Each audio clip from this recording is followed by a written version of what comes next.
नमस्कार दोस्तों। कल हमने पढ़ा था प्राकृत के बारे में, उसकी महत्वपूर्ण विशेषताएं क्या क्या है, जिसमें हमने उसका उद्भव, विकास और उसके अध्ययन के स्रोत, उसका कालक्रम, ये सब देखा था। और उसके अलावा हमने देखा था उसकी ध्वनि संरचना और व्याकरणिक संरचना। आज हम उससे आगे बढ़कर देखेंगे उसकी शब्दकोशीय प्रवृत्ति और उसके प्रकार, प्राकृत के कौन कौन से प्रकार हैं वो देखेंगे। पहले देख लेते हैं शब्दकोशीय प्रवृत्ति, यानी कि उसके शब्दकोश में क्या क्या परिवर्तन आए, कैसे उसका शब्दकोश बदला, उसमें क्या नई चीज़ जुड़ी, क्या पुरानी रही पाली से आगे बढ़ने में। ठीक है, जो पाली की जो शब्दकोशीय प्रवृत्ति है उसके अंतर्गत अपन को देखने को मिलेगा कि पाली के अंदर कुछ कुछ क्या हुआ कि सरलीकरण के चक्कर में पाली को इतना सरल करने की कोशिश की गई कि वो अर्थ का अनर्थ हो गया।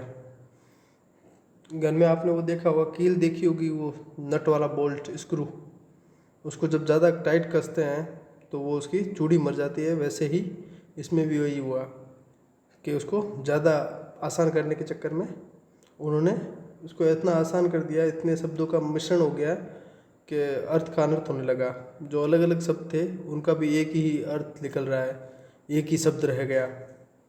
तो उसके लिए उसमें क्या हुआ, जो तद्भवीकरण हुआ था भाषा का, जिसमें जो संस्कृत के शब्दों का आसान सरल रूप बनाया गया, तो पाली में ये हुआ कि जब इतने आसान कर दिए गए शब्द तो उसमें एक समानता या फिर एक निरर्थक भी हो गए कई कई शब्द जिनका कोई अर्थ नहीं निकलेगा, ऐसे शब्द हो गए। तो उनमें वापस तत्समीकरण किया गया, यानी कि वापस उसको पुराने ढर्रे पर लेके जाया गया जिससे कि उनका अर्थ स्पष्ट हो सके। ठीक है, प्राकृत की शब्दकोशीय प्रवृत्तियाँ, जो मूल विशेषता है इस काल में जो देखने को मिलती है वह संस्कृत के जो सरलीकरण प्रक्रिया में जो शब्द परिवर्तित हुए थे, जो पाली के अंतर्गत जो शब्द बने थे पाली भाषा में, उनका क्या किया गया, वापस से तत्समीकरण किया गया। इससे क्या हुआ कि जो शब्द तद्भव के रूप में या फिर आसान हुए थे उनका वापस से संस्कृत के क्लिष्ट शब्दों से और उनको वापस से वैसा बनाया गया दूसरा ही। ठीक है, उसकी प्रवृत्ति स्टार्ट हो गई, क्योंकि जो संस्कृत से जो शब्द सरल किए गए थे उनकी ध्वनि एक जैसी हो गई, साम्य होने के कारण उनके दो अलग अलग शब्दों को अलग करना मुश्किल हो गया। जैसे दो अलग अलग शब्दों का आसानीकरण करने के चक्कर में उनकी ध्वनि साम्य हो गई, एक जैसे दिखाई देने लगे, वो शब्द एक जैसे बोले जाने लगे, तो इस कारण अर्थ का अनर्थ होने लग गया और अन्य शब्दों से अलग करने मुश्किल हो गए। इसलिए शब्दों के पुनर्तत्समीकरण की ये पुनर्तत्समीकरण की प्रवृत्ति अपभ्रंश में देखने को मिलती है। जैसे एक उदाहरण देखते हैं कि उचित और उदित दो शब्द थे संस्कृत के अंदर, इनका क्या हुआ, पाली के अंतर्गत जब इनको बदला गया आसान करने के लिए तो दोनों शब्दों का ही उयित हो गया। क्या हो गया, उयित। उचित को भी उयित बोले जाने लगा और उदित का भी उयित का उच्चारण होने लगा। तो दोनों शब्दों का ही एक ही उच्चारण होने लगा, तो इससे अब किसी को उचित बोलना होता था और किसी को उदित बोलना होता था, तब इसमें शब्दों में अंतर नहीं रह गया। उयित ही दोनों शब्दों का एक मतलब निकालता है। अब किसी ने उचित बोला होगा, सामने वाले ने उयित की जगह उदित समझ लिया, तो वो अर्थ का अनर्थ हो जाता है। इसलिए उसमें उन्होंने वापस से बदलने की कोशिश की गई।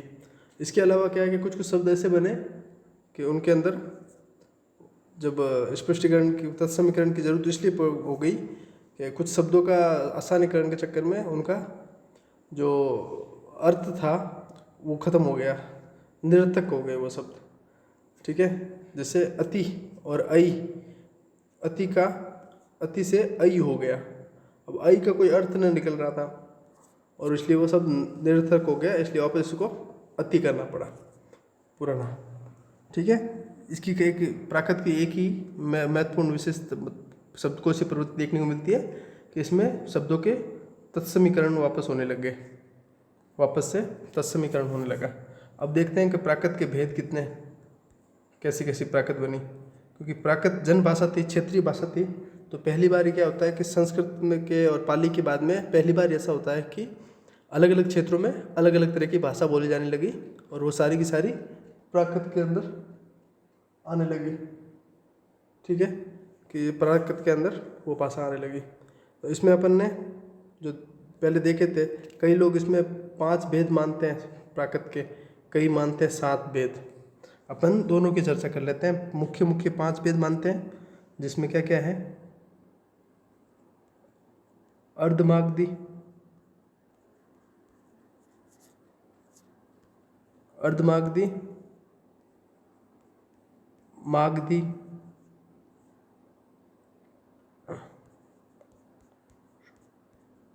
शोरसेनी, ठीक है। और इसके अलावा एक हो गई पैसाची,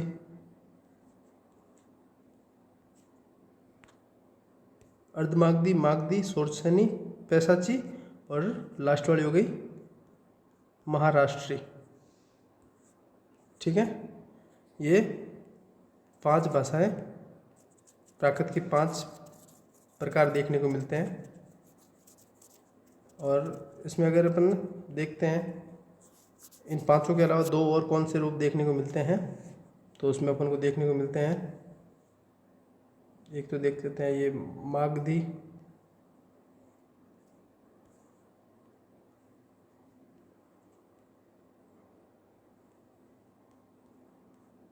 अर्धमागधी,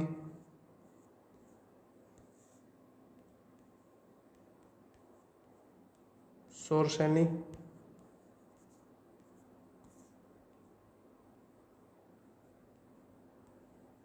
पैसाची और महाराष्ट्री।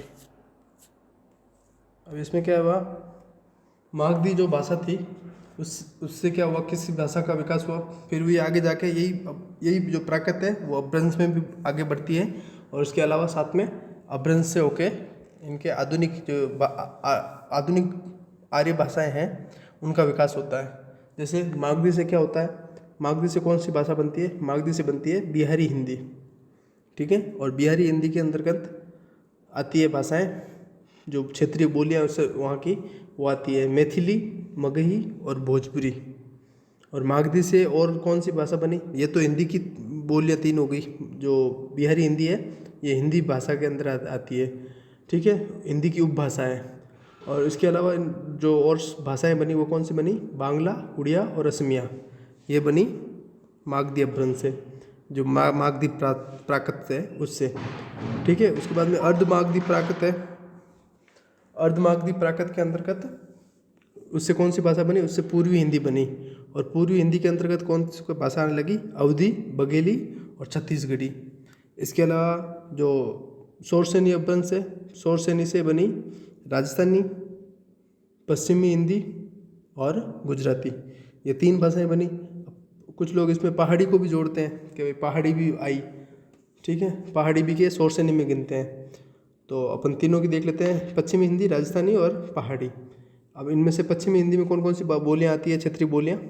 उसमें आती है बुंदेली, हरियाणी, ब्रज भाषा, कन्नौजी, बांगरू और खड़ी बोली।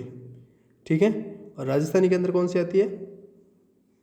मालवी, मेवाड़ी, जयपुरी और मारवाड़ी।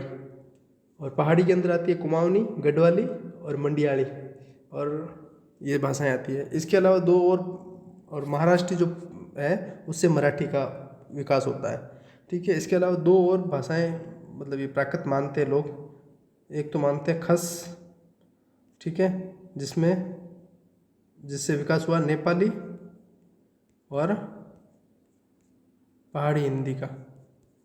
ठीक है, खस अपभ्रंश से मानते हैं, प्राकृत से मानते हैं, पर कुछ लोग, ज़्यादातर लोग इसको जो सोर्स है नहीं अपभ्रंश है उसी के अंदर रखते हैं। और एक और है वाचड़, ब्राचड़, इससे हुआ था सिंधी भाषा का विकास।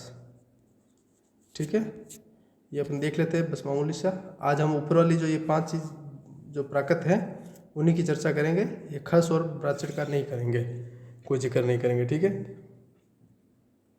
प्राकृत के भेद कैसे हुए, मैंने जैसे बताया कि क्षेत्र जनभाषा थी, इसलिए अलग अलग क्षेत्रों में जो बटे हुए थे अलग अलग जहाँ क्षेत्र थे वहाँ पे जनभाषा के रूप में इनका विकास हुआ और आगे इनके अंदर साहित्य लिखा जाने लगा तो इनको भाषा का दर्जा दिया गया। ठीक है, जनभाषा का स्वरूप क्षेत्र की दृष्टि से धीरे धीरे बदलता रहता है, अतः उसकी भेदों की संख्या भी निश्चित करना मुश्किल होता है। और कई लोगों ने क्या किया, इसके जो प्राकृत है उसके कई सारे रूप बना दिए।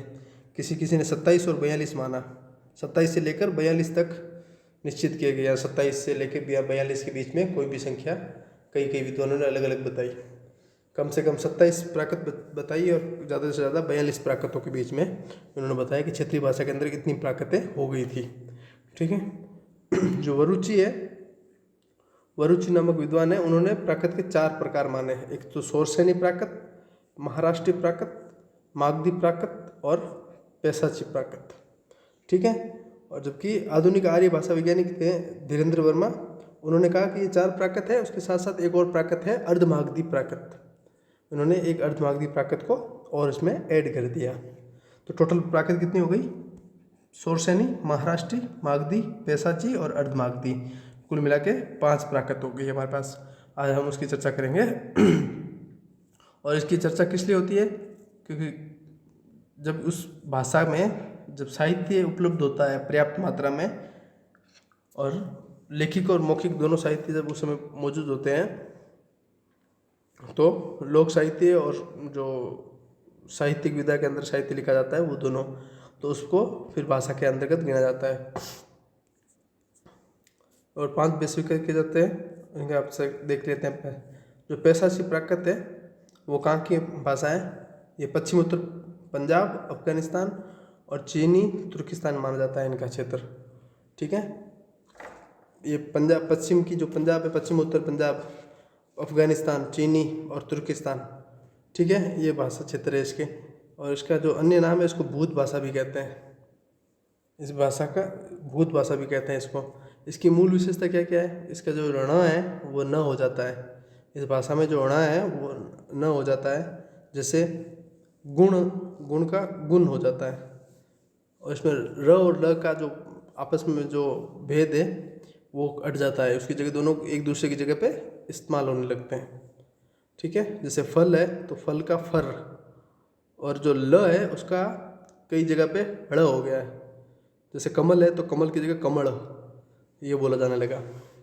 ठीक है, ये जो संस्कृत की जो ल ध्वनि है उसका उपयोग यहाँ होने लगा इस प्राकृत के अंतर्गत।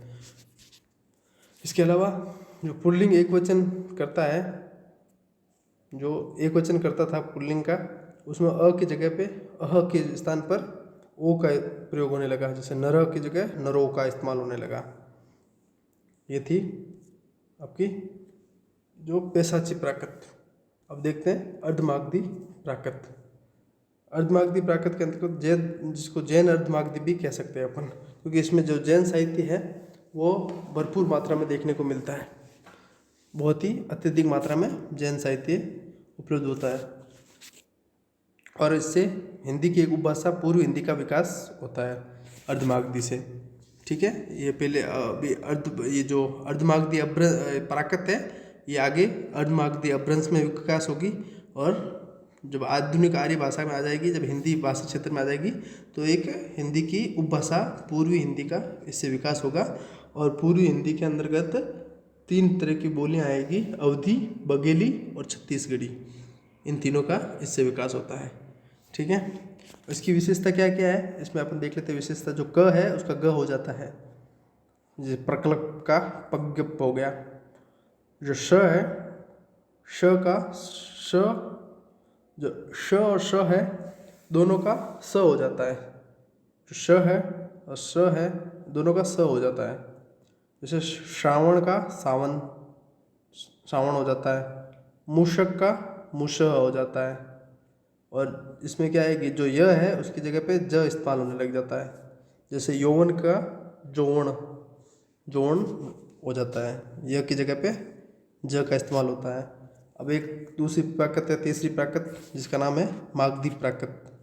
मागधी प्राकृत के अंतर्गत क्या है, इससे बिहारी हिंदी का विकास होता है। बिहारी हिंदी के अलावा और कौन सी भाषाओं का विकास होता है, एक तो बांग्ला, उड़ीसा, जो उड़ीसा की उड़िया भाषा है, बांग्ला, उड़िया और असमिया भाषा का भी इसमें विकास होता है इस मागधी अपभ्रंश से।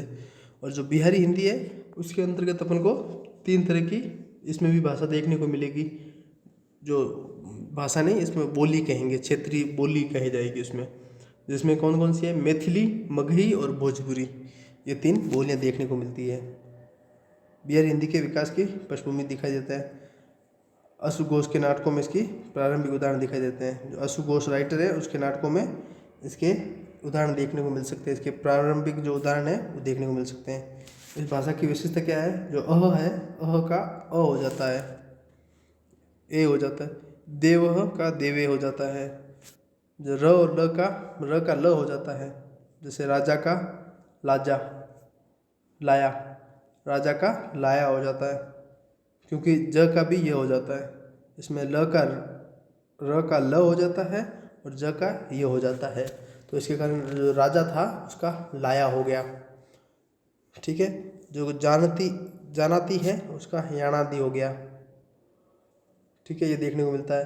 और घ, ज्र, य और य के इनका य में आधा य और पूरा य में रूपांतरण हो जाता है। द्वितीयकरण जो आपने देखा था, द्वितीयकरण, उसकी यहाँ पे ये देखने को मिलता है। ठीक है, विद्य का, द्य का और ज्र का, रज, यर का ये हो जाता है। जैसे अद्य का अय्य हो गया, अर्जन का अय्यन हो गया, आर्य का अय्य हो गया। ठीक है, तथा कई ध्वनियों के स्थान पर सघोषीकरण के रूप में द का आगमन हो जाता है। ठीक है, जैसे गच्छति का गसचदी हो गया। ठीक है, यानी कि तो इसमें क्या हुआ, सघोषीकरण के रूप में द का आगमन हो गया। सघोषीकरण किसे कहते हैं, जैसे अपन देखते हैं कि भाषा में जो ध्वनि है संरचना, उसमें 2 तरह के देखने को मिलते हैं। एक तो सघोष व्यंजन और अघोष। सघोष में क्या होता है, जो अपने स्वर तंत्र है, जो गले के आसपास जो उसमें जब जिन शब्दों को बोलने से कंपन उत्पन्न होता है उसको सघोष कहते हैं, यानी कि किसी कंपन के साथ वो आवाज़ बाहर निकलती है। ठीक है, और दूसरा होता है अघोष, जिसमें कंपन नहीं होता। तो ये कौन से शब्द होते हैं, वर्णमाला के जो व्यंजन है उसका पहला और दूसरा अक्षर। जैसे कौन से हो गया, पहला और दूसरा, क और ख, च और छ, ट और ठ, त और थ, प और फ। इसके साथ में कौन से हो गए, श, श और स, ये तीनों स, ये हो गए अघोष में। और इसके जगह जो घोष है उसमें कौन कौन से आ गए, तीसरा, चौथा और पांचवा जो शब्द है, जो क ख ग घ में, जैसे अपन लिखेंगे क और ख, यानी ये पहला और दूसरा शब्द तो आ गया अघोष में, और जो तीसरा और है ग, घ और ड़, ये 3 आ गए घोष। इससे क्या है, ये ग, घ और ड़ बोलने से आपके गले में कंपन होता है। आप बोल के देख लीजिए, क और ख में नहीं होता है। तो ये हो गया घोष और ये अघोष शब्द। ठीक है, और इसके अलावा क्या हो गया, जो घोष है उसमें य, र, ल, व और ह ये भी आते हैं। और इसमें आता है श, श और स, ये शब्द इसमें आते हैं। ठीक है, तो इसमें जैसे देखो आपने, इसमें क्या हो गया, सघोषी के रूप में द आ गया। द कहाँ पे आया, जैसे गच्छति है तो ती की जगह पे त की जगह पे द आ गया, गच्छति की जगह गच्छति हो गया। ठीक है। और मागधी प्रकृति में उत्तम पुरुष एक वचन सर्वनाम के लिए हके और अकह का प्रयोग देव होने को देखने को मिलता है। ठीक है। शोरसेनी प्राकृत के अंदर देखते हैं अपन, जैसे राजस्थानी और पश्चिमी हिंदी, और कोई लोग विद्वान इसे पहाड़ी भी इसी से विकास मानते हैं, पहाड़ी बोली का भी, भाषा का भी। जो प्राकृत मथुरा के आसपास के प्रदेश शूरसेन की भाषा रही है, ये शोरसेनी भाषा, शोरसेनी प्राकृत। इससे पश्चिमी हिंदी की बोलियों ब्रज भाषा, कोरवी, हरियाणी आदि का विकास हुआ है। ठीक है। राजस्थानी से का इसी से हुआ है। ये प्राकृत संस्कृत की परंपरा के सर्वाधिक निकट है। यह जो प्राकृत है वो संस्कृत की जो परंपरा चली आ रही थी उसके निकट है, उसके पास में है। इसकी प्रमुख विशेषताएं क्या क्या है? अह का ओ हो गया। ठीक है। देव का देवो हो गया।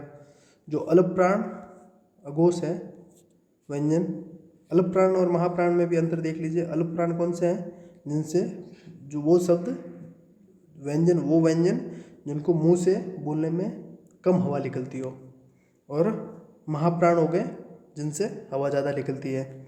तो अल्प प्राण में कौन कौन से शब्द आ जाते हैं? अल्प प्राण में आ जाते हैं उस वर्ग का पहला, तीसरा और पांचवा अक्षर, पहला, तीसरा और पांचवा अल्प प्राण में आ जाते हैं, और महाप्राण में आ जाते हैं दूसरा और चौथा अक्षर। इसमें ख और ग आ जाएगा। ठीक है। ये आ जाएंगे ये पूरे इसमें, और इसके साथ साथ जो अल्प प्राण है उसमें आ जाएगा यर ल वह, यर ल व, यर ल वह,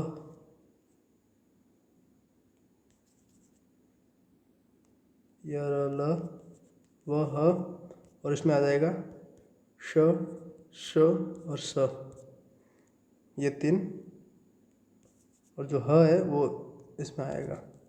ठीक है। ह में बोलने में भी ज़्यादा हवा निकलती है, तो ये चीज़ें जो हैं ये इनमें आ जाएगी। ये हो गए अल्प प्राण जिनमें कम वायु निकलती है मुंह से बोलने से, और ये हो गए महाप्राण।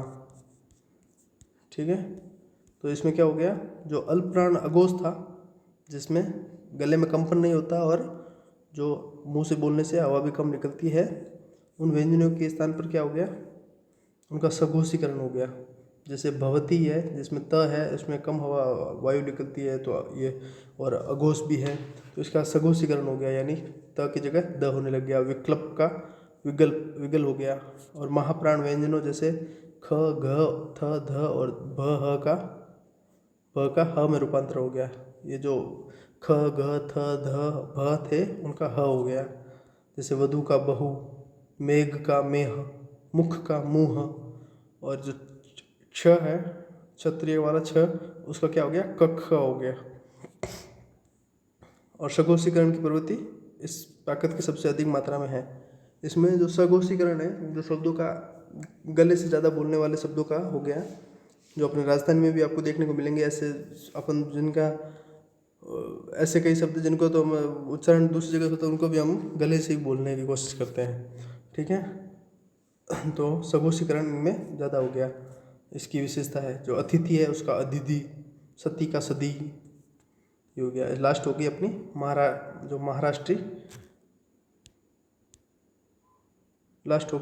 महाराष्ट्री प्राकृत। जो महाराष्ट्री प्राकृत है उसके बारे में अक्सर ये भ्रम होता है। कई लोग मानते हैं कि जो महाराष्ट्री जो प्राकृत थी वो महाराष्ट्र के ही क्षेत्र में बोली जाने वाली थी, लेकिन ये जो महाराष्ट्री प्राकृत है वो प्राकृत कहते हैं कि पूरे भारत की जो एक महान राष्ट्र की प्राकृत बोली है, ये पूरे भारत की भाषा थी। और जो प्राकृत का जो साहित्य है वो लगभग 80% इसी भाषा में देखने को मिलता है। ठीक है। महाराष्ट्री प्राकृत में देखने को मिलता है। और ये भ्रम है कि इसका संबंध महाराष्ट्र प्रदेश से है, पर जबकि ऐसा नहीं है। वस्तुतः ये उत्तर भारत की ही एक सामान्य और परिनिष्ठ भाषा थी। ये उत्तर भारत की भाषा थी। दंडी एक आचार्य हुए हैं, काव्य शास्त्र में बहुत योगदान दिया है। उन्होंने प्रकृष्ट प्राकृत कहा इसको, ठीक है। और प्राकृत भाषा के विशिष्ट विद्वान हर्ले ने स्थापना की है कि महाराष्ट्र का अर्थ महान राष्ट्र है, यानी कि महाराष्ट्र का जो अर्थ है वो महान राष्ट्र है। और प्राकृत का जो 80% ललित साहित्य है, 80% वो इसी भाषा में देखने को मिलता है। महाराष्ट्रीय प्राकृत की प्रमुख भाषिक विशेषताएं क्या क्या हो गई कि 2 स्वरों के बीच आने वाले अल्प प्राण व्यंजनों, जो 2 स्वरों के बीच में आते हैं अल्प प्राण व्यंजन, जैसे क हो गया, ग हो गया, च और ज, त, द, य का लोप हो गया, ये सब गायब हो गए। जैसे रजत का र और ये ज और त हो गया ना, ये अल्प प्राण व्यंजन आ गए। तो इसमें क्या हो गया, ज और त दोनों का लोप होके सिर्फ स्वर रह गए बीच में, तो र अ हो गया। लोक ह का हो गया लो ओ, क्योंकि जो इसमें देखने को मिलता है कि ओ क्यों हो गया भैया, तो ये अह था, अ का प्राकृत के अंदर क्या हो गया, ओ की मात्रा हो गई, तो ये इसके अंदर क हट गया, क हटने पे पीछे क्या बचा, अह स्वर बचा, तो उसका अह स्वर का ओ हो गया, ठीक है। महाप्राण व्यंजनों जैसे ख, ग, थ, ध आदि का ह हो गया, जो महाप्राण व्यंजन थे उनका ह हो गया। अल्प प्राण का क्या हो गया, अल्प प्राण का लोप हो गया, वहाँ सिर्फ स्वर के बीच में जो स्वर बचे थे वही रह गए, और जो महाप्राण है उसके ह हो गया, जो ख था, द था, ध, ध ख, ग, थ, द का सिर्फ ह हो गया। जैसे सखा का सहा, मधुर का महूर, और जो क्षत्रिय का था श था उसका कख हो गया, कख और चच्छ में रूपांतरण हो गया। जैसे कुक्षी का कुछी, इक्षु का उखु, ये हो गया। जो न था उसका अण में रूपांतरण हो गया, जो न है उसको अण में बदल दिया गया। जैसे अर्जुन का अय्यण हो गया, ठीक है। और जो लास्ट में पंचाक्षर के अनुस्वार के रूप में प्रयुक्त होना, जो लास्ट वाला जो पंचाक्षर होता था, जो आज भी अपने हिंदी में देखने को मिलता है, पंचाक्षर का क्या हो गया, अनुस्वार के रूप में प्रयुक्त होने लग गया। ये जो गंगा, आज भी हम ऐसे ही लिखते हैं गंगा को। जब ये हाँ, ये अपने ध्यान रखना, जब भी किसी शब्दों में ऊपर बिंदी लगाई जाती है तो उसके पीछे वाला इसका जो जो अगला बिंदु से चंद्र बिंदु के अगला जो शब्द होता है उसका पंचाक्षर जो लास्ट वाला अक्षर होता है वही इसके आधा आएगा। जैसे गंगा में ये आ गया, ये मज्जन में ये आ गया, अह, ठीक है।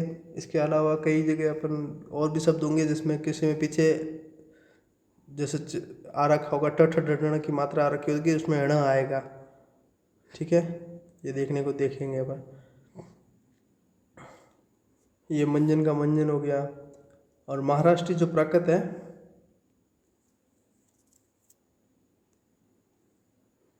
महाराष्ट्र जो प्राकृत है उसमें संज्ञा के अधिकरण कारक में अमी प्रत्यय लोकमी, अमी प्रत्यय का जुड़ने लग गया वो।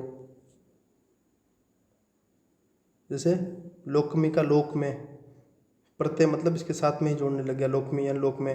अपादान कारक में अहि प्रत्यय जुड़ने लग गया, लोकाहि यानी लोक से। स्थापना होना भी महत्वपूर्ण विशेषता मानी जा रही थी। यानी कि ये आगे हिंदी के और भी कई चीज़ें इसमें देखने को मिलती है जिससे आगे हिंदी भाषा का विकास हुआ। और ठीक है, तो ये थे आपके प्राकृत के प्रकार। कल अपन पढ़ेंगे अपभ्रंश, ठीक है। धन्यवाद दोस्तों, चलो।